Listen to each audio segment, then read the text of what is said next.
final part of the holiday special. We will cover days 5, 6, and 7 here. Our first train on day 5 was NS30T. 30T would have to hold at CP 590 for its northbound counterpart train, the 31T.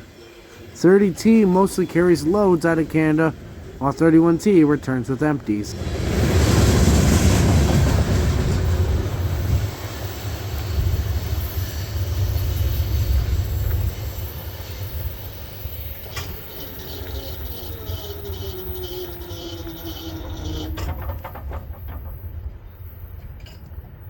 The next day, on New Year's Eve, I heard 11R passing through the signals at 578. Wanting a chance to set up and get a proper shot, I moved down to Afton at McDowell and Walker.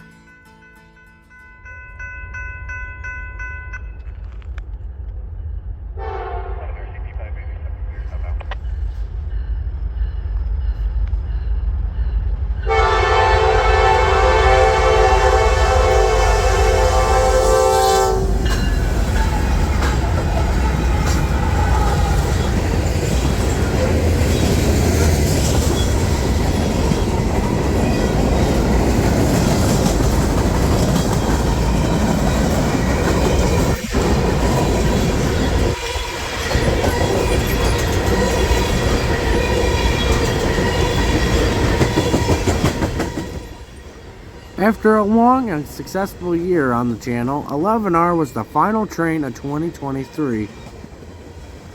For power, he has ST6D 6971, AC44 C6M 4617, and AC44 C6M 4069.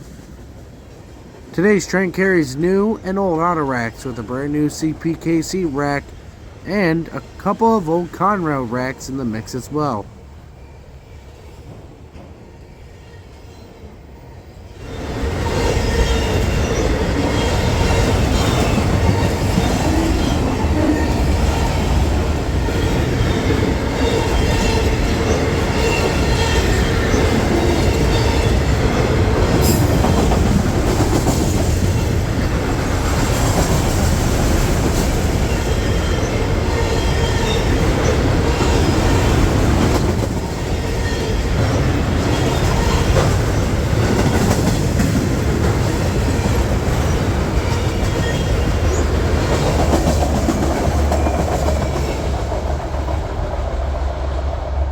R was gone, but we couldn't leave quite yet.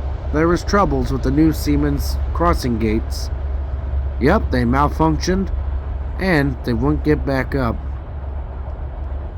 It's illegal to go around a set of crossing gates when they're down.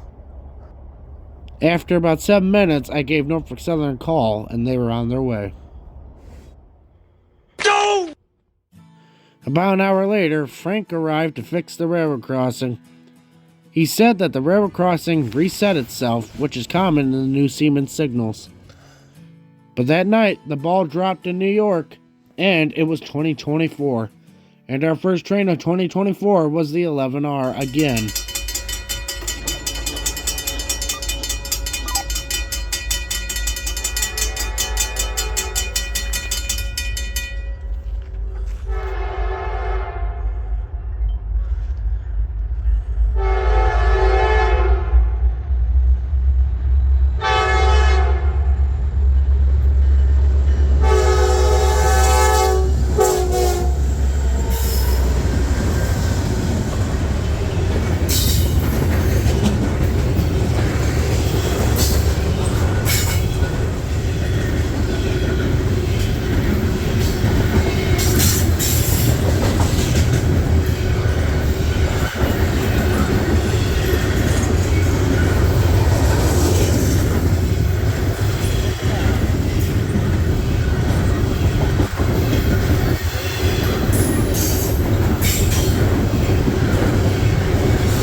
This 11R had a really bad bunch of flat spots on the last car in the sand lot.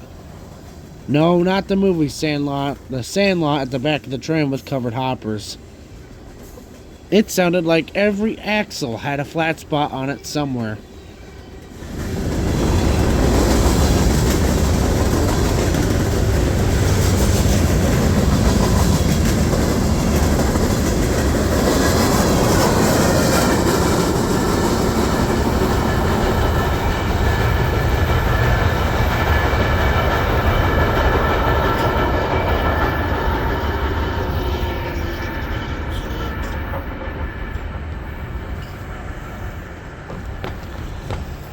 First train of 2024.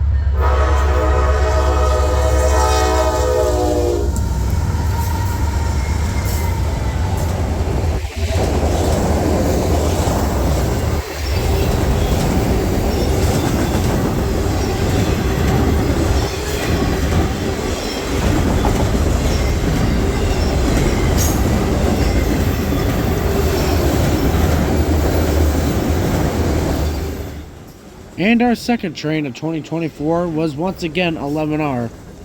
But 11R was an all auto rack job tonight. No trash and no manifests. This is only the beginning of 2024 and there's much more to come. Thanks for watching. We'll see you around the bend. God bless. We'll catch you next time.